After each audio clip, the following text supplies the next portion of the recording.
Bonjour à toutes et tous, je suis Élodie Bardot et vous écoutez Antinomique, le podcast qui donne la parole à des personnes qui vivent alignées avec elles-mêmes et leurs valeurs dans tous les domaines de leur vie. Merci de votre fidélité et d'être de plus en plus nombreux à nous écouter.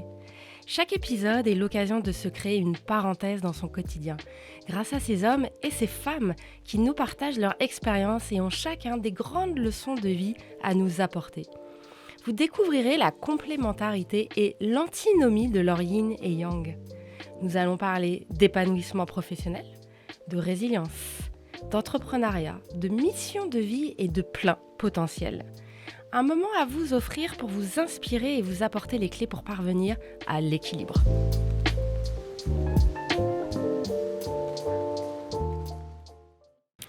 Bienvenue Serge et merci beaucoup de votre temps. Vous avez 44 ans, marié, 2 enfants. Est-ce que je peux vous demander de vous présenter, mais qui est Serge ? Waouh! Qui est Serge? C'est un petit bonhomme qui a la joie de vivre. C'est un petit bonhomme qui est amoureux de la nature. C'est un petit bonhomme qui fait plein de choses à travers le monde. C'est un petit bonhomme qui a bourlingué un peu de partout pour finir dans le chocolat. C'est un petit bonhomme qui a l'envie de pouvoir partager son savoir-faire et surtout réveiller les papilles des hommes et des femmes sur cette planète Terre. Vous avez créé le concept Farm to Bar. Oui. Vous voulez bien un peu nous expliquer ? Alors, le concept Farm to Bar, oui, c'est quelque chose d'exceptionnel parce que créer ce concept a été aussi... À la base, je ne suis pas seul. J'ai eu la chance...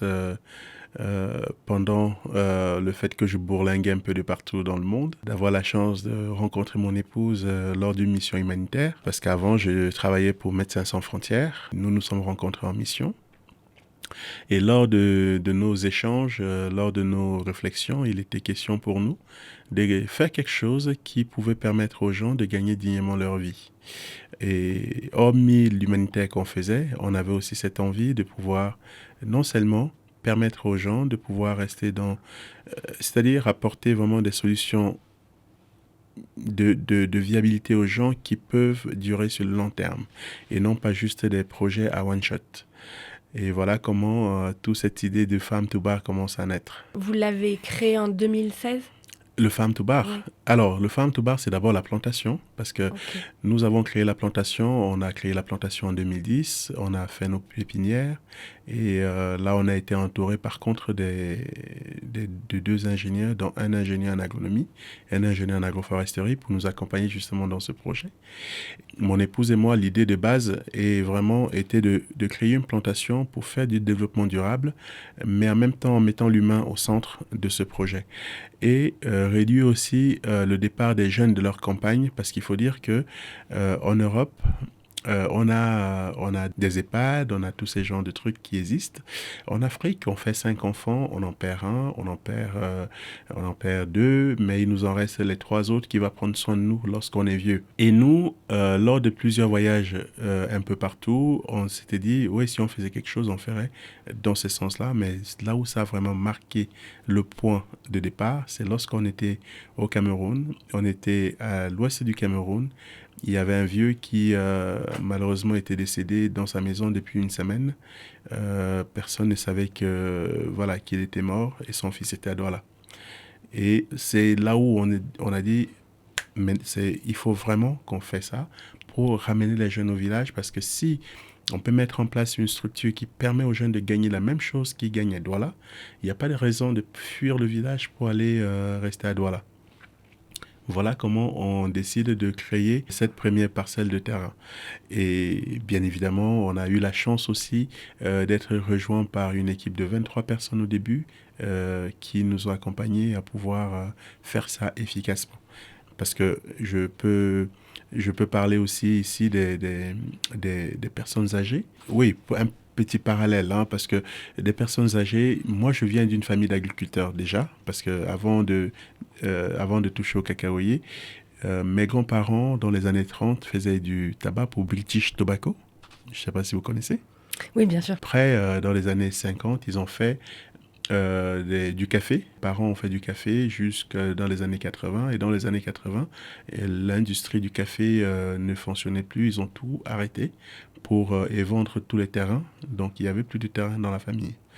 Et moi, je suis parti, j'ai grandi un petit peu dans cette vie où on raconte les histoires des récoltes et surtout les bruits crépitants des maïs qui étaient en train d'être brisés, qui m'animaient. Donc, du coup, j'avais cette envie aussi de retourner aux sources. Il faut dire que j'avais cette envie de retourner dans la terre parce que j'ai grandi là-dedans. Je n'ai entendu que ça comme histoire d'enfant. Et ces personnes âgées ont été pour moi aussi une très très grande aide parce qu'il faut dire que Ngassam Farm, lorsqu'on l'a lancée, Ngassam Farm, c'est ma société au Cameroun qui s'occupe des plantations. Elle s'est entourée des personnes âgées pour pouvoir avoir les connaissances ancestrales. Parce que c'est grâce à ces personnes âgées que nous avons pu lancer la plantation que nous avons aujourd'hui. Parce que ces personnes âgées ont été vraiment, pour nous, d'une très très grande aide. Il faut dire qu'ici, on a des livres d'agronomie qui vont nous raconter un petit peu comment ça se faisait dans les années 1800. Et en Afrique, on a tendance, c'est oral, on va partager l'information au pied de l'arbre à palabre ou bien autour d'un feu de bois le soir. Et c'est comme ça que nous sommes allés recueillir cette information. Et les deux ingénieurs, pourquoi ils étaient importants dès le début, c'est parce que on discutait avec les anciens, ils nous donnaient les techniques qu'eux pratiquaient dans les années 40, dans les années 50. Et nous, on utilisait ces techniques-là pour pouvoir les moderniser avec les techniques modernes, pour pouvoir trouver le juste milieu pour faire un travail qui pouvait répondre au mieux à notre plantation. Et c'est comme ça qu'ils ont pu nous conseiller d'aller chercher dans une forêt qui n'avait pas été touchée depuis plus de 60 ans. Les cabosses, les arbres qui n'avaient pas bougé et que personne ne passait plus par là-bas. Et on a récupéré ces cabosses-là pour pouvoir faire la première pépinière de notre plantation. Ce qui fait que dès les premiers prémices de Cocoa Valley ou d'Engassam Farm, l'idée c'était de faire un projet sur lequel l'environnement est au cœur de ce qu'on va pouvoir fournir à nos clients. Ça, c'était les premières bases du projet. Ok, c'est vraiment une belle histoire avec tellement de valeurs humaines. Oui. Et oui, vous avez vraiment construit quelque chose d'incroyable au niveau humain. Oh oui. Vraiment, hein. Oui, c'est ça qui me porte. Ah oui, et on le sent à quel point vous êtes animé. Et aujourd'hui, quel est justement le résultat de tout ça? Le résultat de tout ça. Le résultat de tout ça est énorme. Et c'est même au-delà de mes espérances. Ah, ok. Et c'est même plus que ce que j'avais imaginé mon épouse et moi, en train de manger notre petit plat de repas le soir. Tout ce qu'on avait imaginé, c'est au-delà de tout ce qu'on a pu imaginer. Parce que lorsqu'on a commencé, on est allé voir le ministère de l'Agriculture au Cameroun. On leur a demandé, oui, nous on aimerait faire ça, etc. Tout le monde nous a dit, non, c'est pas possible.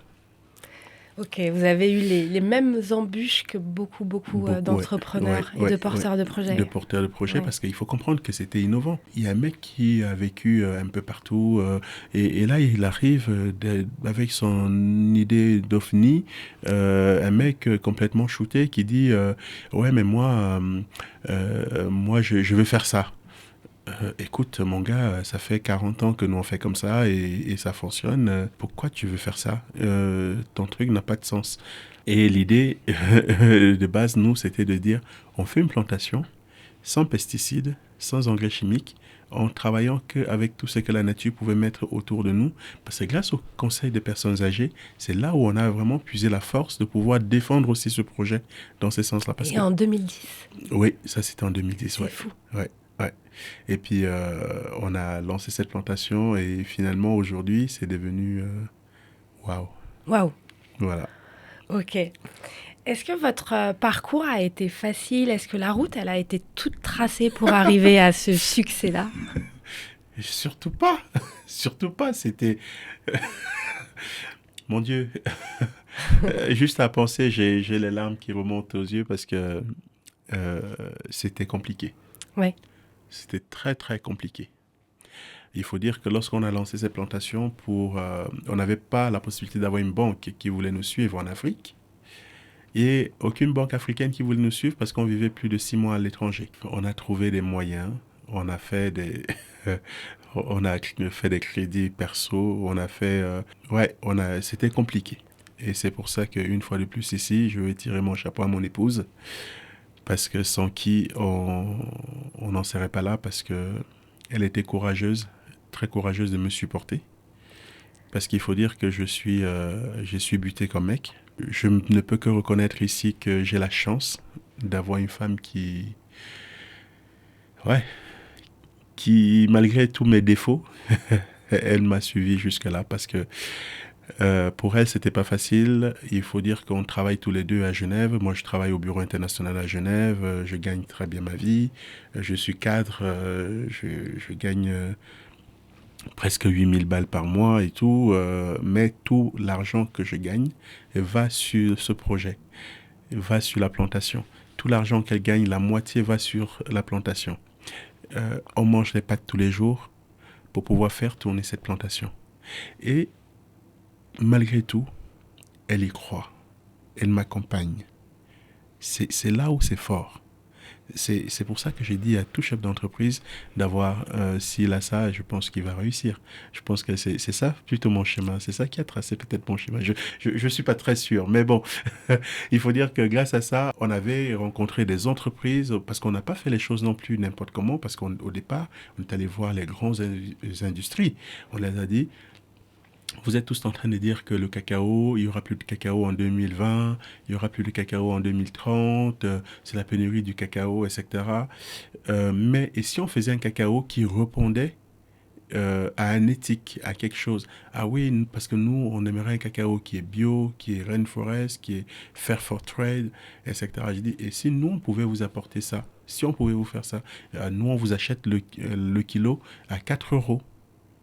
Et nous, on entend 4 euros le kilo, on se dit, mais si on fait le business plan, on paye bien les gens sur place, ça veut dire que les gens, ils vont gagner mieux leur vie. Et le prix, on s'est mis à 2,20 € le kilo, en disant le marché peut fluctuer. On peut être un peu plus bas.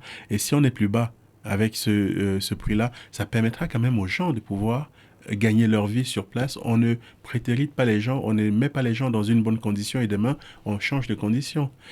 Et ces gens-là nous ont donné l'espoir de pouvoir faire un cacao d'exceptionnel pour eux, pour pouvoir acheter à un bon prix.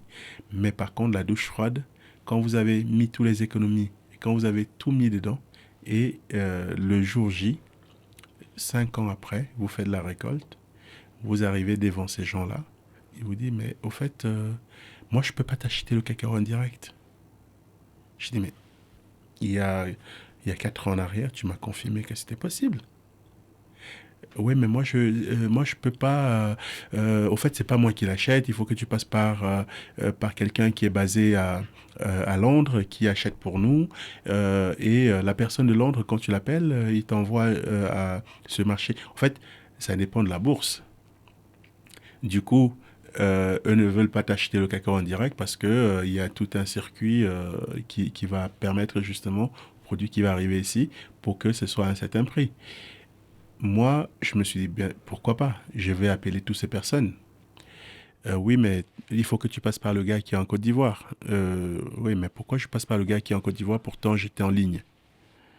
Et finalement, je me suis retrouvé, on m'a proposé 74 centimes d'euros le kilo de cacao. 74 centimes Borchamp du kilo de cacao. Comment voulez-vous aujourd'hui qu'un planteur puisse vivre avec 74 centimes d'euros le kilo de cacao?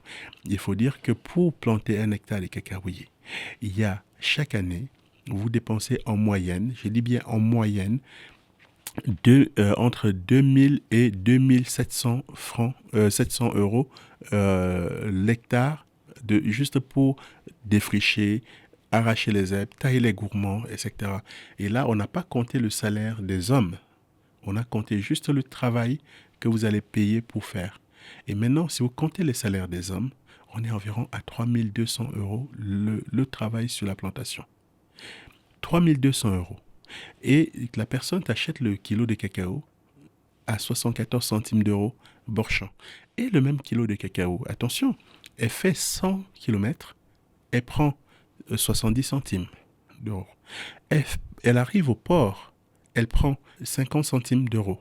Elle prend le bateau, elle arrive en Europe, elle prend 1,80 €, voire 2 €. Il y a un problème. Bien sûr. Il y a un problème. En tant qu'agriculteur, En tant que planteur, je suis passé par les moments très compliqués dans ma vie. Et je remercie mon épouse parce que 2016 a été une année très très compliquée pour moi. Très très compliquée. Je suis devant vous aujourd'hui, mais si je n'avais pas ces hommes et femmes qui sont avec moi, je ne serais pas là. Je comprends. C'était une année compliquée. Mes employés au Cameroun, ils ont travaillé 6 mois sans toucher de salaire pour me permettre de pouvoir aller me former pour créer Cocoa Valley. Ils m'ont permis d'économiser 6 mois de leur salaire pour pouvoir lancer Cocoa Valley. Donc je peux que remercier ces 40 personnes. C'est une magnifique aventure humaine. Ouf. Votre femme, elle est autant portée par le projet que vous, Ben oui. mais elle doit avoir énormément de chance de vous avoir. Ça va dans les deux sens et c'est un cercle vertueux que vous avez créé là. Et cette reconnaissance, cet amour que vous avez reçu de toutes ces personnes, c'est parce que vous le méritez et que vous leur avez envoyé ça. Donc vraiment, bravo. Bravo parce que vous inspirez beaucoup de personnes. Je vous prie de m'excuser. Non, je vous prie vraiment. je pense que ça fait partie de notre parcours à tous et que si on me pose la même question, moi aussi je pleurais parce que j'ai aussi eu ce moment-là où donc je le comprends et c'est justement une des questions que je voulais vous demander. C'est est-ce qu'il y a eu un pain point, un point douloureux? Ah ouais. En fait, c'est ça, je vois vraiment dans les parcours d'entrepreneurs et de réussite, c'est qu'il y a eu un pain point, un moment qui a fait qu'on est tombé, mais qui a fait qu'aujourd'hui, voilà. Le projet initial, c'est faire un produit d'excellence, faire un cacao d'exception, créer des emplois, permettre aux gens de gagner dignement leur vie, rester un peu dans mon modèle humanitaire, mais par contre l'humanitaire pour lequel les gens, on utilise les expériences et les expertises des gens qui sont dans les villes, dans les villages, pour qu'ils puissent travailler avec... Parce que ces gens-là, ils ont des connaissances, ils ont du savoir-faire, ils sont capables de faire des choses. Au lieu de les amener des sacs d'haricots et des sacs de machin, on les accompagne à créer des choses directement sur place. Et c'est ça mon projet. Et mon projet se transforme en chocolaterie parce que oui, je n'avais pas le choix. C'était soit toutes ces personnes qui ont tout sacrifié, qui ont quitté leur village pour te rejoindre dans une aventure, soit vous les laissez en plan, soit... Parce que moi, on les a tous mis autour de la table. Je les ai dit, voilà la situation. Malheureusement, je n'arrive pas à vendre la fève. Comme vous le savez, depuis 2010, vos salaires sont payés tous les mois. Vous n'avez pas de problème de salaire. Ma situation aujourd'hui, c'est que je ne peux pas continuer à vous payer, même si on a du stock. Si je le vends à 74 centimes, je ne suis même pas capable de payer mes créances. Je ne suis même pas capable de payer juste les dettes de 2 mois que je dois vous verser. Donc, qu'est-ce qu'on fait ? Tout le monde a dit, on n'abandonne pas. La résilience. La résilience. C'est là où la résilience devient une force. C'est ça. C'est là où la résilience devient un moteur. C'est là où l'injustice devient une boule d'énergie, une boule d'envie de réussir, d'envie aussi de ne pas décevoir. Ce n'est pas qu'une seule personne que ça concerne. Il y a 40 personnes qui travaillent sur cette plantation à temps plein par année. Et de ces 40 personnes, chacun a au moins 10 personnes qui nourrit derrière. Il faut dire que du coup, comme on parlait tantôt de cette résilience, elle est devenue une force. Et confiance des gens qui m'ont porté, je n'ai pas honte aujourd'hui de dire que j'ai mis du temps à pouvoir en parler. J'ai fait un burn-out sévère, très très sévère. Mais par contre, ça a permis à mes enfants, ma femme, parce qu'il faut dire que les 10 dernières années, je n'avais pas pris les vacances avec eux. C'était soit j'étais sur la plantation, soit j'étais en train de travailler pour Médecins Sans Frontières. J'ai pris une semaine de vacances avec mes enfants en 10 ans. Et derrière, ça ne pouvait pas tourner. Et lorsqu'on a tous dit on ne lâche rien, on y va, je pense que c'était comme un... Il y a eu une variation, il y a eu un déclic. Et j'ai commencé à faire la recherche, comment travailler mon propre produit. Ok, c'est là où vous avez pris cette nouvelle orientation. Voilà. J'ai commencé à visiter les chocolateries. Je vois le kilo de chocolat est à 130 €. Je suis planteur. Je ne suis pas capable de pouvoir gagner 3 € le kilo de fèves de cacao que je veux produire et qui va permettre à produire le chocolat. Ils sont capables de payer le kilo de sucre à 3 € pour un sucre bio et qui va venir à 30% dans le chocolat qu'ils vont utiliser. Et moi, je fais le chocolat qui est la matière première qui est la plus importante dans ce produit. Je ne suis pas capable d'avoir 3 euros le kilo. Et quand tu vas voir un chocolatier, tu vois le chocolatier qui te dit, mais moi j'achète le kilo de fèves à 8 euros. J'achète le kilo de fèves à 7 euros, à 5 euros. Tu te dis, mais pourquoi est-ce que tu ne peux pas m'acheter la fève directement? Non, parce que j'ai mon contrat avec telle personne, il me livre ma fève, je suis content de ce que je fais. Après, il faut dire aussi que à leur décharge, ils ont eu le temps de travailler sur une recette. C'était compliqué forcément pour eux de pouvoir changer du tout au tout du jour au lendemain. Ils vont prendre une fève qui vient d'une plantation, qui n'est pas ce qu'ils ont l'habitude de faire, etc. Ce qui est dommage dans cette histoire, c'est ces professionnels sur le manque de la volonté de risquer, de rater leur recette, fait que il y a beaucoup d'agriculteurs qui en ont souffert parce que s'ils allaient sourcer eux-mêmes leurs propres fèves, je pense qu'ils auraient payé au moins à 4 euros pour le planteur et c'est le planteur qui aurait gagné cet argent et pas le négociant qui qui est dans un bureau quelque part, est en train de boire son café. Voilà, je vous passe les détails. Ça c'est un truc qui est jusque là, je pense que j'ai du mal à le digérer parce que je suis passé à ça. Comme 80% des agriculteurs qui n'ont pas la possibilité de pouvoir vivre de leur travail, je suis passé à ça. Et être passé à ça, je dénonce justement cette manière de travailler.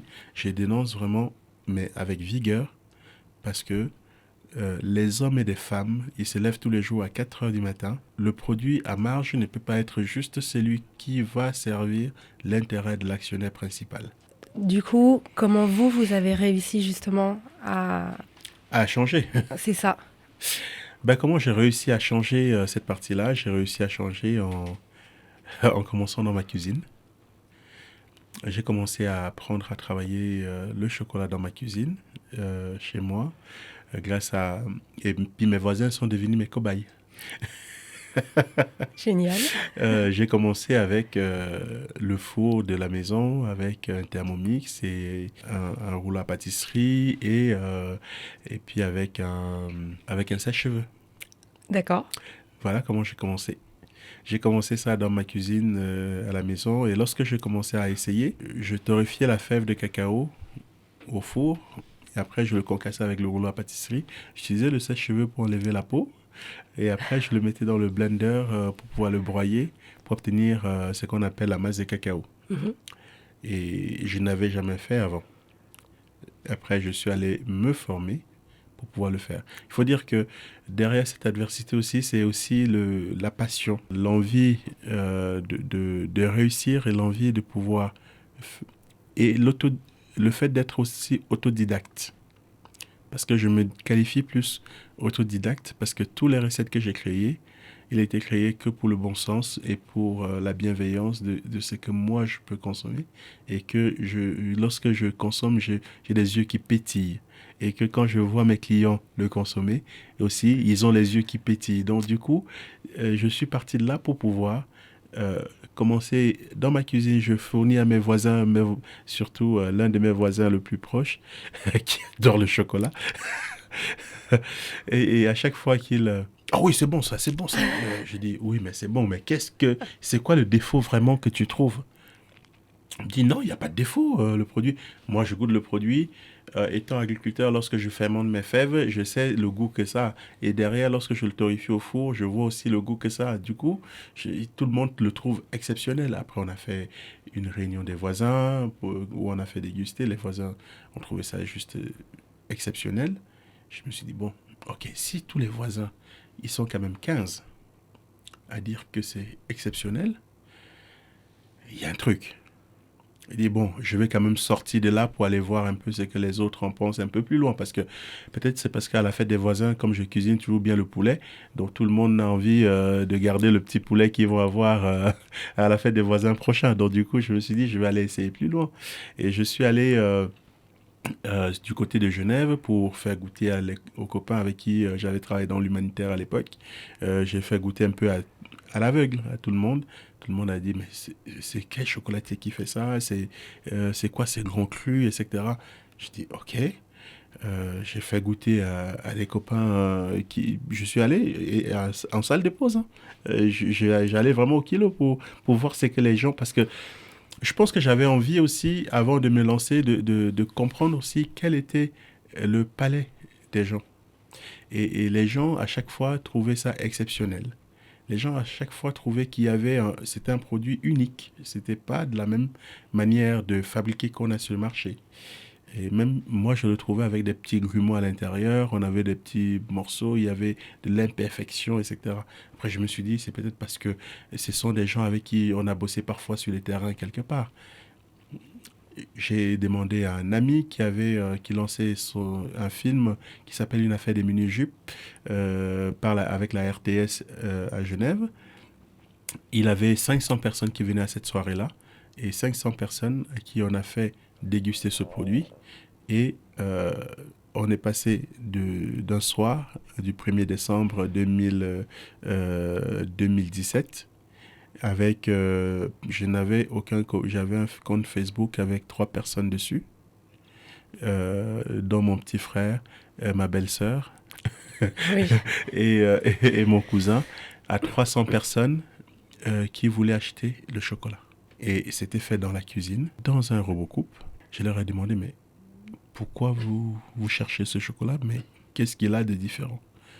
Et c'est là alors que tout le monde commence, ah mais c'est la première fois que je mange un chocolat qui est aussi qualitatif, on a tous les arômes, on a tous les parfums, ce n'est pas juste un goût unique, tu le prends en bouche, ça a plusieurs caractères, ça a plusieurs textures. Ok, c'est peut-être parce qu'ils sont venus au film de mon pote et du coup je me dis, c'est biaisé quelque part parce que je n'arrivais pas à y croire. Oui, vous avez pris du recul par rapport Oui, parce que à ça. quand vous avez tellement pris de coups dans la tronche, C'est ça. vous n'osez pas y croire.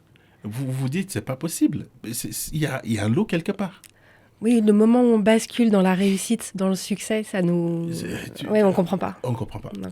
Et je me suis dit, bon, allez, il faut que j'aille voir, c'est que un vrai professionnel peut en penser. Et là, je suis parti, je suis parti me former en Italie. J'ai pris mes propres fèves pour ma formation parce que je voulais comprendre la matière que j'avais créée, pourquoi elle avait autant de valeur. Parce que tout le monde m'a dit, ouais, mais moi, je peux pas t'acheter le cacao, c'est pas possible. Mais pourquoi finalement, lorsque je le transforme, lorsque les gens le goûtent, le vrai produit, tout le monde Veut l'acheter. veut l'acheter et le trouve exceptionnel. Parce qu'il y a un lot, il y a un truc qui ne va pas. C'est pas rationnel, au fait. Et c'est comme ça que moi, je vais en Italie avec 300 kilos de fèves pour ma formation. Et pour comprendre. Pour comprendre.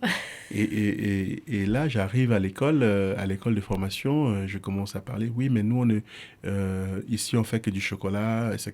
Je dis, OK, quelle entreprise peut m'aider à broyer mes fèves? C'est comme ça que je découvre une entreprise qui m'a accompagné justement sur la création sur les premiers tests de mes produits en industrie, pas en industrie, mais sur les machines qui pouvaient broyer le chocolat jusqu'à atteindre des finesses exceptionnelles. Et là, je me retrouve là-bas, du jour au lendemain, tu dis que ces fèves viennent du Cameroun? Je dis oui. Comment ça se fait que je n'ai jamais trouvé une fève comme ça qui venait du Cameroun? Je dis parce que tu l'as pas cherché. Là, on parle des chefs chocolatiers, qui sont les mecs les plus reconnus partout.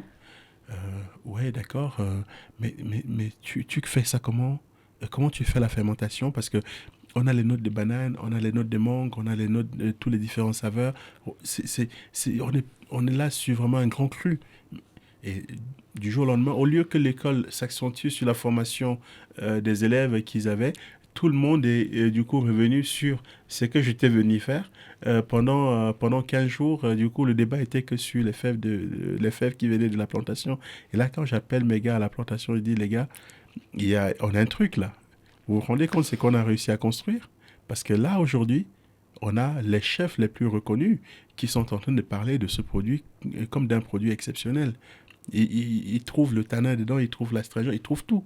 Et là, tu as tout le monde qui dit, ah non, on va pas lâcher, chef, on y va, on lâche rien. Et c'est toute cette passion-là aussi, parce que, et là, je me dis, bon, c'est peut-être parce que j'étais là-bas, et comme j'ai payé mes cours, Mais non. Oui, mais parce que comme j'ai payé mes cours et que c'était quand même des cours qui coûtent très cher, pour la compréhension de la matière, le travail de la matière, etc., je me suis dit, il y a un truc qui est biaisé. Oui, vous aviez vraiment du mal à Ah oui, accepter. ah oui. Ouais, Tellement je me suis pris c'est des ça, hein. portes dans la tronche que je n'arrivais pas à À accepter que je accepter. pouvais avoir. Et le pire, c'est que j'avais fait des analyses européennes. J'avais fait les analyses en Allemagne, en Angleterre, aux États-Unis, pour voir la qualité de mes fèves. Toutes les analyses, là où le bio dit 0,030%, 30 grammes, pour avoir le seuil toléré, je suis à 0,001 sur le produit. Mais jusque-là, je n'arrivais pas à passer le cap. Parce que je me disais, mais pourquoi alors ils ne veulent pas acheter mon produit à 4000 euros si j'ai un label comme ça? Donc et là, tu te dis, mais il y a un truc qui ne joue pas. Et là, toute l'école qui travaille sur ton produit, qui travaille du coup autour de ton produit, qui dit, ah ouais, mais moi quand je veux ouvrir, je veux que tu me livres des fèves. Moi, j'aimerais avoir les mêmes fèves que toi. Tu es où? Comme ça, comme ça, comme ça, comme ça. J'ai dit, mais On attendez, se calme. on va vérifier. On va vérifier et là, on s'est dit, on va quand même envoyer les fèves ailleurs que chez nous pour voir ce qu'il en était. On a envoyé les fèves, ça revient avec le même retour. Putain, c'est pas possible. Et là, je me suis dit, bon, ok, on a les chocolatiers, les professionnels, les enseignants qui ont trouvé le produit exceptionnel, mais il faut que j'aille voir ce que le monde professionnel, les gens qui travaillent le produit au quotidien, qu'est-ce qu'ils en pensent. C'est là où j'ai demandé à un copain qui à l'époque travaillait avec mon épouse à l'hôpital. Je lui ai dit, mais dis-moi, est-ce que tu connais un restaurateur qui peut m'accueillir? Et ce copain-là m'a parlé d'Éric Favre, d'événements gourmands à Machilly. Et ce mec-là, il a 4 ans d'attente à son restaurant. En fait, pour aller manger chez lui, il y a 4 ans d'attente. Et toi, petit gars, tu te dis, bon, ben, on t'a donné le contact de ce monsieur. Moi, je ne savais pas trop s'il pouvait me recevoir. Et là, il me dit, oui, je peux vous accueillir la semaine prochaine. Et là, mon épouse et moi, on s'est dit, mais allez, on y va. Et on part, je prends mes 2 seaux. J'arrive là-bas et mon épouse me dit, tu crois vraiment qu'il va nous accueillir? J'ai dit, ben écoute, David l'a appelé et puis normalement, il est censé nous accueillir. Et là, on arrive devant ce monsieur. Il goûte le produit, il me dit, le bébé est bien né. Waouh, ok. Alors ça, c'est vraiment là où le déclic a commencé. Vraiment à dire, ok, je peux avoir un produit, j'ai un produit d'exception. Vous avez accepté là. Mais je n'ai même pas accepté encore complètement parce que je me suis dit, oui, ça peut le faire. Ok. Là, il te dit, le bébé est bien né. Tu te dis, ouais, le mec, il a quand même 4 ans d'attente à son restaurant. Il est complet toute l'année, 4 ans en avance. Il a que 16 couverts. Les gens partent des États-Unis pour manger chez lui. Il est prêt à... Il te dit, moi, si je peux avoir... si tu peux me faire le même goût comme ça, parce que le bébé est bien né, il lui faut 2-3 améliorations pour lui apporter 2-3 trucs. Mais le bébé est bien né. Donc moi, je te garantis la commande tout de suite. Il me dit, ton prix sera le mien. C'est incroyable ce qui s'est passé là. Ah ben oui. Incroyable. Attends. Personne ne veut m'acheter les fèves. Personne ne veut entendre parler de mes fèves. Je n'arrive même pas à avoir une porte pour vendre mes fèves. Et là, ces mecs-là te disent, ton prix, c'est le mien. Ok. Au fait, le kilo de produit, c'est combien, au fait? Parce que je ne savais pas. C'est la nouvelle cour là. Voilà, je ne savais même pas combien je pouvais vendre mon kilo de chocolat, au fait. Il me dit, ton prix, c'est le mien. Il a travaillé pour me dire, là, cette année, je te prends 50 kilos. Je sors de là, je suis allé pour faire déguster un produit. Un mec comme ça, et je sors de là, j'ai 50 kilos. Avec un contrat. Avec un contrat de 50 kilos. C'est incroyable. Je me dis, bon, ok, c'est parce que c'est David qui mange chez lui, qui a toujours réservé 4 ans à l'avance pour pouvoir avoir son repas chez lui. Et je vais aller voir un vrai chocolatier. Ok, vous aviez toujours pas accepté. Non, parce que c'était trop facile. Oui, pourquoi ça marche comme ça Pourquoi ça marche? Et ça fait quand même 2 ans que je me tue à vendre quelques kilos de fèves pour payer les salaires. Personne ne veut les acheter. Et là, pourquoi? Tu te dis, pourquoi? Ouais. Et là, donc on continue. On continue. Et je vais voir Thierry Cour, le gagnant du M6 pâtissier professionnel. Il avait gagné le M6 pâtissier le professionnel cette année-là, c'était 2017. Et là, je vais le voir. Il me regarde. D'ailleurs, je lui ai dit, parce que j'étais parti moi tout seul, je lui ai dit, si il faut que je te filme, parce que si je ne te filme pas, mon épouse ne doit pas me croire que j'ai vu le gars qui a gagné le meilleur pâtissier des professionnels. Parce qu'elle ne pouvait pas, elle avait travaillé de nuit, elle ne pouvait pas venir avec moi. Et là, j'arrive là-bas, le mec me dit, de ma vie, je n'ai jamais goûté un Jean Dujardin aussi bon. Alors, le mec, il est maître chocolatier. Il a gagné le M6 pâtissier des professionnels. Il a fait la finale du meilleur ouvrier de France. Ça fait 20 ans qu'il fait la chocolaterie. Et là, il te dit, je n'ai jamais goûté un produit comme ça. Là, c'est quand même un mec qui a tout gagné. Je dis, je prends mes 2 seaux, je rentre, je dis à mon épouse, Thierry a dit, c'est un Jean Dujardin de maître. Éric Favre a dit, le bébé bien né. Voyons voir ce que ça peut dire aussi plus haut. Je prends mon téléphone, j'essaie d'appeler, j'appelle la Bouite en Savoie et Maxime René Meilleur. Et je prends mes 2 seaux et là, mon épouse vit avec moi. Honnêtement, j'avais hyper peur. J'avais les genoux qui tremblaient. Ah oui. Ouais, j'avais vraiment les genoux qui tremblaient parce que c'était... ils ont tout gagné. Ils sont 3 étoiles de guide Michelin. Les plus grandes tables de France. C'était pour vous le plus haut de tout ce que Pour vous moi, aviez fait déjà? Oui, C'est parce ça? que c'était le plus haut. Pourquoi? Parce que quand j'ai lu leur histoire, c'était un peu mon histoire parce que je partais du principe qu'ils ont commencé avec des patates. Ils ont eu leur première étoile avec la patate sur les pistes de ski. Ils avaient d'abord un petit chalet. Je me suis dit, je ne vais pas me présenter comme agriculteur, je veux juste aller faire déguster. Ce sont des gens de la terre. Ce sont les gens des choses simples. Mais ils en sont là. Mais qu'est-ce qu'ils vont en penser de mon produit? C'est ça aussi. Et vous ressembliez tellement dans l'histoire que... Parce que je me disais, eux, ils ont rien là-haut. Lorsqu'il y a la neige part, on a juste les simples petits trucs ils vont récolter quelques champignons, quelques petits trucs pour pouvoir cuisiner. Et ils ont aussi une vie rustique comme moi. Mais surtout, qu'est-ce qu'un mec qui a tout gagné, qui est parti de là pour être là-haut et pour faire une cuisine qui est reconnue partout dans le monde et qui est devenue une référence pour la gastronomie des hautes montagnes, pourrait dire de mon produit. Et là, j'ai été accueilli par Maxime et René Meyer. Les deux ont accepté de me recevoir et je peux te dire que j'avais les genoux qui... Alors oui, t'as fait Thierry-Co, t'as fait ci, t'as fait ça, bon d'accord, mais là, t'es dans le dur. Et là, il ouvre le produit, il me regarde, il me dit c'est qui l'a fait? Il dit c'est moi. Ça fait combien de temps que tu fais le chocolat? Je viens juste de terminer l'école. C'était ton métier avant? Non. Comment tu as pu équilibrer pour avoir autant de palettes aromatiques? Parce que je suis un amoureux de la gastronomie. Parce que j'adore manger et j'ai fait la cuisine quand j'étais jeune.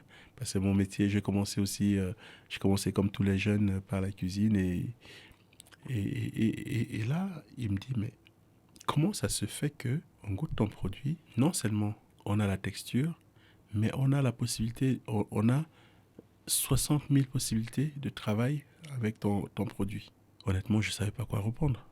Mais c'est grandiose comme c'est remarque. Monsieur Meyer. C'est ça. C'est René Meyer. C'est le mec qui a le plus de palais, même Marc Colagrigo qui reconnaît qu'il a le plus de palais. Et moi, le petit gars là, il me dit, je suis bluffé. Waouh. Je le regarde. Il me dit, je n'ai jamais goûté un produit aussi marqué, mais aussi en même temps aussi sauvage, mais en même temps aussi douce et aussi caractériel. Dans le même produit, il arrivait à avoir plusieurs types de variations de plaisir. Il me dit, si tu peux me refaire la même chose, tu me mets 100 kilos à disposition.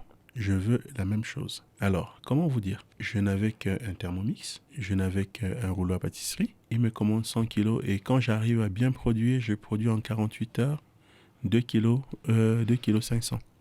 Oui, ça change tout là. Et là, tu le regardes. Il me dit, ouais, c'est bon, tu peux aller, tu peux compter dessus. Je sors de là, on est dans la voiture avec mon épouse, j'ai dit, d'accord, il a dit que le produit était exceptionnel. Elle me dit, oui. Je dis, on est d'accord. T'as écouté comme moi, on est d'accord. Parce que jusqu'à ce que je descende de Saint-Martin-de-Belleville, arrivé en bas, je n'arrivais pas à me dire que il avait dit ça. Ça y est, la reconnaissance, la légitimité que vous attendiez Ouais, depuis toutes ces années, ça y est. ça y est. Ça y est. Et là, c'est bon. Vous avez eu votre ticket d'or. Là, le mec, attends, il a dit que le produit est exceptionnel. Attends, ok, je pouvais encore dire que Thierry, oui, d'accord, mais Là, non, ça y est. là, ça fait 40 ans de cuisine, ça fait 40 ans de goût, ça fait 40 ans de texte gustatif, ça fait 40 ans des épreuves où il a perdu, où il a gagné, etc. Mais par contre, il a trouvé exceptionnel, donc il faut y aller. Et là, on décide de créer Coco à Vallée. Fantastique. Et ouais, Quelle histoire. ouais, on l'a créé le 8 décembre 2018. Elle est née le 8 Bravo. décembre 2018. Et là encore, un autre truc qui va arriver exceptionnel, c'est que on crée cette marque. À 14h37, j'ai la première cliente qui arrive. D'ailleurs, je la remercie. C'est une dame de Ville. Pardon, pour les gens qui ne connaissent pas, Villaz. Ah oui, Villaz. Voilà, pardon. Parce que je suis un gars du Creux, donc. Elle est arrivée à 14h37, elle a acheté pour 47 euros et le lendemain, j'avais tout Villaz qui descendait pour aller chercher leur chocolat en bas. Et voilà comment Coco Comment ça a commencé? Comment ça a commencé. Et en même temps, du jour au lendemain, je me suis retrouvé à l'Élysée parce que Guillaume Gomez a entendu parler. À l'époque, il était chef de cuisine à l'Élysée. Et du jour au lendemain, Guillaume Gomez qui poste Coco à Vallée sur les cuisines de l'Élysée en disant « J'ai découvert un produit d'exception. Merci beaucoup les gars. » Et on va mettre tout ça en ordre sur Facebook. Parce qu'entre eux, les chefs, ils en parlent. Donc je crois qu'ils avaient discuté peut-être avec l'un des chefs et qui avait parlé de ce qu'on faisait. Et lorsqu'il a goûté, il n'a pas pu s'empêcher que de le publier sur les réseaux sociaux. Et là, j'ai eu tous les chefs qui ont commencé à m'appeler. T'es où? Tu fais quoi? Tu peux me livrer un petit peu de chocolat? J'ai dit, écoutez, j'ai que des petites machines et tout. On avait du coup créé la fabrique à Villaz.